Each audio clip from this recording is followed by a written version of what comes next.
There's a lot of information out there, I guess, online where people are seeing that it's super healthy to be fully carnivore and have your diet composed of mostly red meat and that vegetables are bad. Like, what do you say to people that believe that? Yeah, look, I tell people I'm a scientist, and the interesting thing about science is that it builds upon itself with evidence. And you look for new discoveries that help us understand something better. And sometimes the new discoveries build on the old discoveries and make you more certain that something is a truth, right?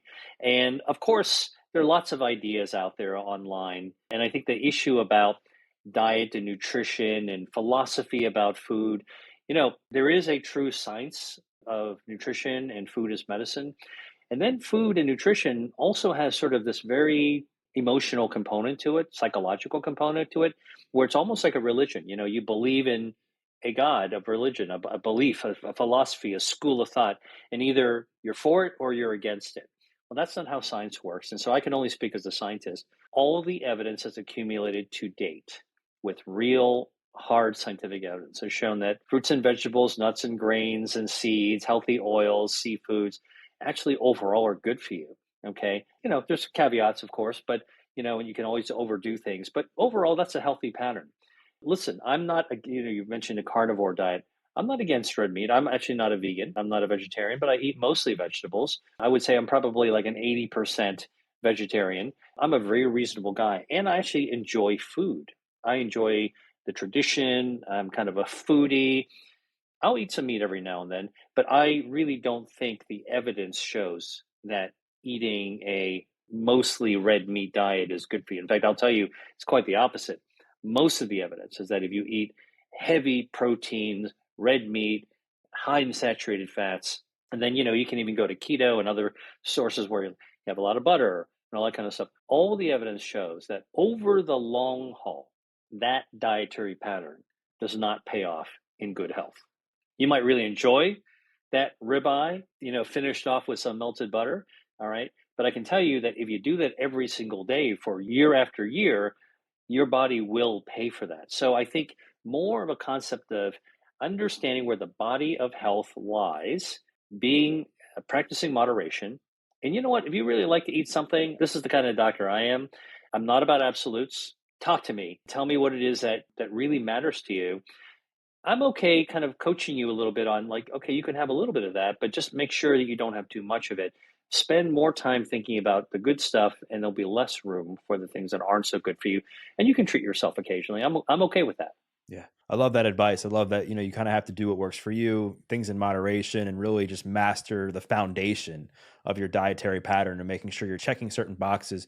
You brought up like diet tribes, food religions, if you will. And I think that also exists in the fasting world, where you see people that are just super dogmatic about fasting, like fasting's the only way to do this, that, and the other. I know this is one of the things you talk about in your new book. So, what are your thoughts on fasting? And do you think it actually is worth the hype?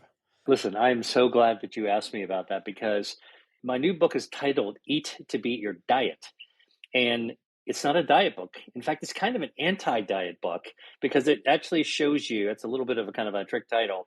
It actually shows you how you can be healthy without having to jump onto a ship of an extreme point of view or an extreme practice. And let's talk about fasting for a second. Here's the reality. I mean, I think that you're probably sensing this from our conversation today.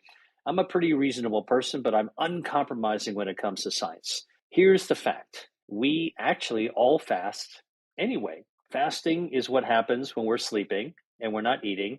That's the definition of fasting. So whether you're sleeping for 5 hours a day, 6 hours a day, hopefully 7 or 8 hours a day, which is healthy sleep, during that period of time, all right, we're not eating. And that's called fasting. And when we get up, take a shower, get dressed, go down to the kitchen, and pour ourselves something, we are breaking our fast, which is why it's called breakfast. All right. And so there's really no religion or crazy breakthrough idea about fasting. It's how the body's wired. When we're sleeping, we're not eating or fasting. And when we eat, we're actually breaking our fast. Now, what is new and what does actually help argue for increasing the period that we're not eating, meaning lengthening our fasting time, is that when we're fasting, we are allowing our metabolism, the way that our body's hardwired, okay, our operating system, to be able to actually burn down extra fuel. Let me explain this to you. So, when we eat food, okay, when we're breaking our fast, okay, which is breakfast, lunch, dinner, maybe some snacks, all right, what we're doing, and this is what metabolism is all about, it's all about fuel. Just like when you're driving a car, you got to load fuel into your car at the filling station. When it's loaded up, you can actually get in your car and drive away, and the engine uses that fuel to keep you powered. That's what we do when we're eating. Putting fuel into our body, and then we're actually going about our day. We're actually burning our gas, our fuel. Now, what happens is that our body's hardwired so that when we are eating, we can't burn that fuel. Okay. Like our body isn't completely in storage mode. It's only when we're not eating, okay, that we're actually able to burn that fuel down. So think about this. The longer we're not eating, let's say sleeping late, okay, or just not eating before you go to sleep, no midnight snack, and maybe having a late breakfast or maybe even skipping breakfast, you're extending the period of time where your body's able to burn down fuel. Well, what happens?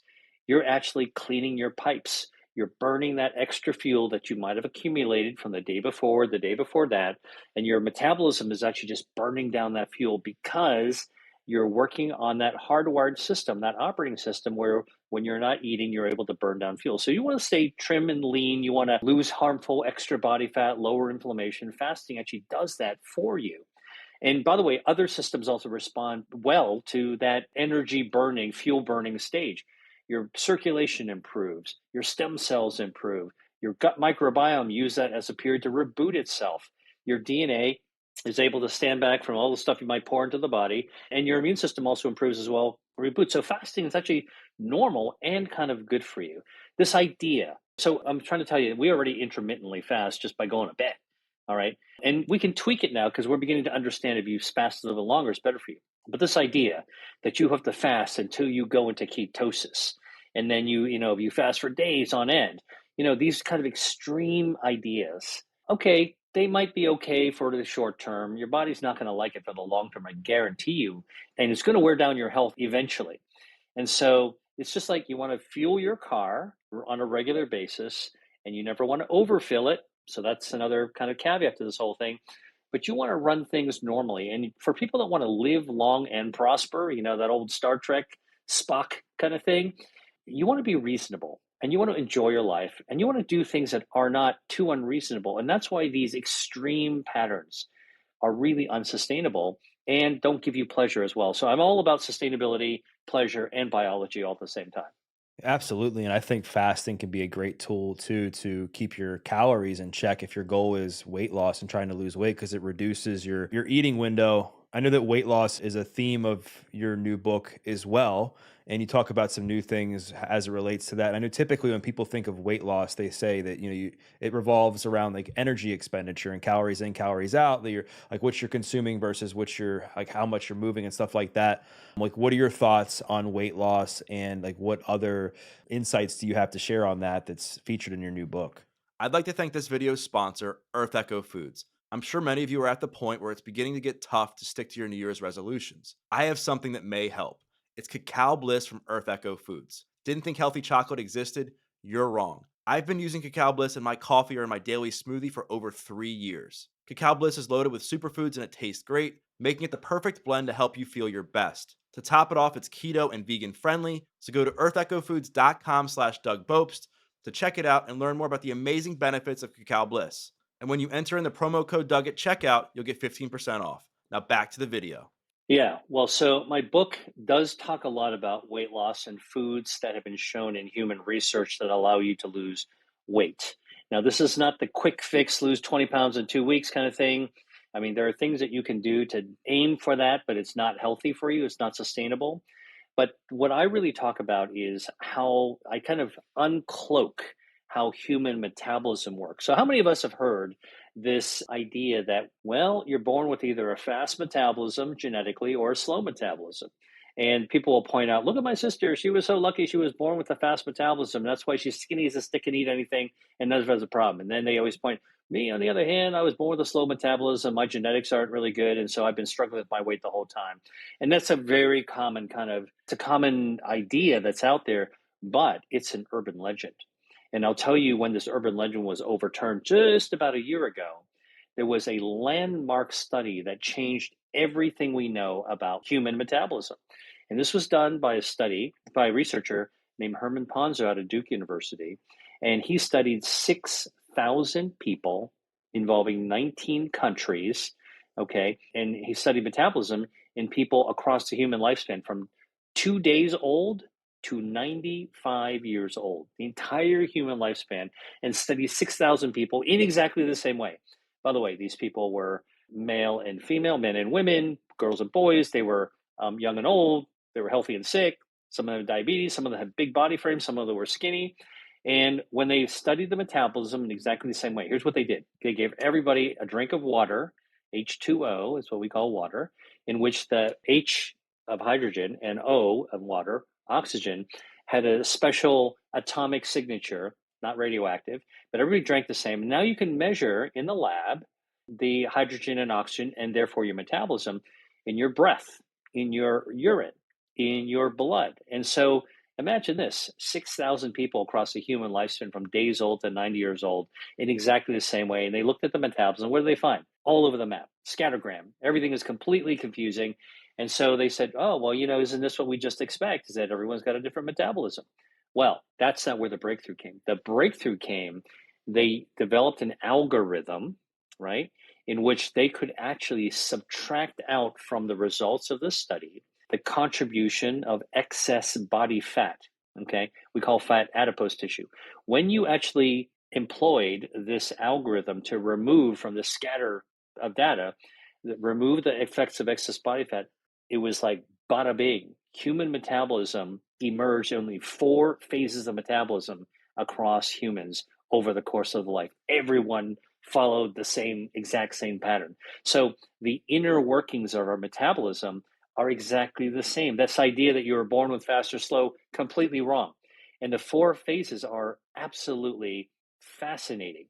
0 to 1, your metabolism skyrockets when you're a baby to 1 year old. At 1 year old, your metabolism, baby's metabolism is faster, 50% faster than their metabolism as an adult, okay? Which is surprising. From 1 year old to 20 years old, all the way through puberty, when you see kids sprouting up, when they're super active, when they're eating 2 dinners, teenagers, okay, metabolism is going down, down, down, down, down. Okay, so completely different than what we thought. From age 20 to age 60, metabolism is completely rock stable, is how we are hardwired. This is through your first job. This is through your pregnancy. This is through your menopause. All right, it's exactly the same. And then from age 60 to 90, it does decline a little bit, only about 17% by the time you're 90 compared to when you were 60, which is the same as compared to your 20. So when you're 90 years old, our hardwired metabolism is only 17% lower than when you were 20. Now, here's what happens. So that's the pattern of human metabolism. Like, it's a bombshell that this is how we're actually wired. Now, what happens is that when you start adding back the effects of body fat into that equation, what do you think happens? You take this beautiful 4-stage pattern and you start to suppress it. Okay, so you squash the metabolism. So it's not that slow metabolism causes you to gain body fat and gain weight. It's that extra body fat and weight squashes your metabolism. It's completely the other way around. And the reason that's why that's important, and back to your question about, so what do I think about weight loss?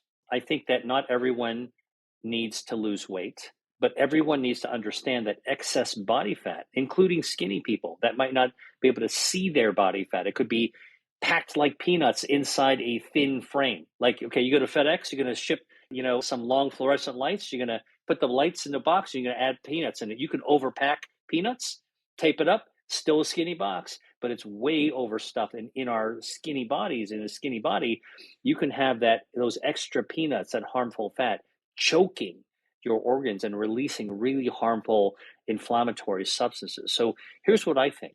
I think we should all try to aim at getting back to our baseline metabolism so we can be who our body wants us to be from a metabolic perspective.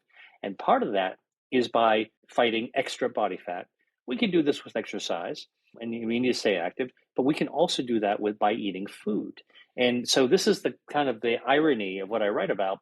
You can eat to beat your fat. And there's even more surprises because you can actually harness and leverage good fat to burn down bad fat. And so there's all these really surprises that turn the equation around. Don't fear your food. Use your food. Don't fear your fat because we need some fat to live. You need to tame your fat. And so on and so forth as it relates to weight loss. That's such interesting stuff because I was always one of those kids too who was like, man, that person's just lucky that they have a fast metabolism, or she's just lucky she has a fast metabolism. And you're right, we hear this all the time. So let's just say we have that person that might be reading your book, they're listening to this podcast, and they're like, wow, I do have a bunch of extra body fat to lose. I want to be able to, in a way, jumpstart my metabolism and do what I can to control my metabolism so that I can get rid of this stuff as fast and a healthy way as possible. Like, what are a few things that you think are shown by science or that you can recommend to help them do that? Yeah, I'll give you a couple of examples. So, first of all, in my book, I read about 150 foods. I think this is the first book that ever did is 150 foods that have been shown by human clinical research that they can actually improve your metabolism, decrease amount of body fat, reduce your waistline, and improve things like your blood sugars and your insulin sensitivity and the healthy hormones that relate to your metabolism. Okay. And so I think this is the first book ever to put together this compendium of all these foods. So let's pick a few out, okay, because we don't have time to go through all of them, but I'll pick a few standouts. All right. Turns out tomatoes have a lot of good things about them. They're a great source of vitamin C. They do have some dietary fiber, but they also have these bioactives, natural chemicals called carotenoids. One of them called lycopene. Lycopene, many people might have heard about, but lycopene is a fat fighting bioactive. Here's what it does: it actually takes our harmful fat and helps to burn it down by activating a special kind of fat we have in our body called brown fat. So brown fat can good fat can burn down white fat, which is harmful fat, dangerous fat, and eating tomatoes will light that up. It kind of lights up the space heater and uses fuel so you can improve your metabolism, improves your metabolic profile overall, lowers bad cholesterol. This is all with tomato, and it actually shrinks your waistline as well. One study that was done actually took normal, healthy young women who were not overweight or obese. Okay, because a lot of research is done with people who are already overweight, but this is actually taking young, healthy female grad students who don't have extra weight. They're considered normal body size, whatever that means. Okay, that can be debated, but the bottom line is that they had just one tomato to eat before lunch every day, and they were able to lose weight and improve their metabolism. Very achievable dosing. So tomato can actually do it. Here's another one. Strawberries have also been shown to actually improve your metabolism. And what's really interesting by eating strawberries is that although strawberries can be sweet, when they measured blood sugar, eating strawberries in a way to improve your metabolism not only decreased weight and waist size and lowered weight and decreased body fat, it also didn't raise blood sugar. So this whole idea, another kind of like common idea that's kind of like a paintbrush idea. Yeah, don't eat fruit. It's got too much sugar in it. It's got too much fructose. It might kind of sound like it makes sense on a casual level, but the science actually doesn't show that. And the reason is that the bioactives in the strawberry activate your body so it starts to burn down the bad fat. Okay, so you can actually metabolize even faster. This is, by the way, not about trying to become a supermodel. This is about optimizing your engine of your body. And I think that's something that we really want to be able to emphasize. Look, people that want to actually look like, a supermodel, they want to fit into a bikini body back, they need to get into a wedding dress, they need to actually go for a bodybuilding competition. Those are short-term things that people do extreme things for. Okay, I'm not categorically against that. I'm just saying that, and what I write about in my book, Eat to Beat Your Diet, is we should all be trying to do things that are good for our health over the course of our lifetime if we want to live long and prosper, and thrive. This is what longevity is all about. So another food that can actually have incredible benefits is actually tea. Just sipping green tea actually has been shown to decrease excess body fat as well. So remember, I told you this experiment where when you remove the effects of body fat, your real metabolism starts to shine. And when you add unhealthy foods and you add extra fat back, you'll start to suppress your metabolism. So this is really the concept. We have a hardwired program inside us that goes through 4 phases of metabolism. If you want to be all you can be, work on some of the body fat, work on the metabolism. You can eat foods like tomatoes and strawberries and green tea, and there's 150 other foods, including seafoods that I have in there, that can all work in harmony to help you get there. And so this isn't about a fad diet. This is really about a lifestyle and trying to embrace and enjoy your life as well. Thank you so much for watching. If you like this video, I really think you're going to like this video as well. I'll see you there.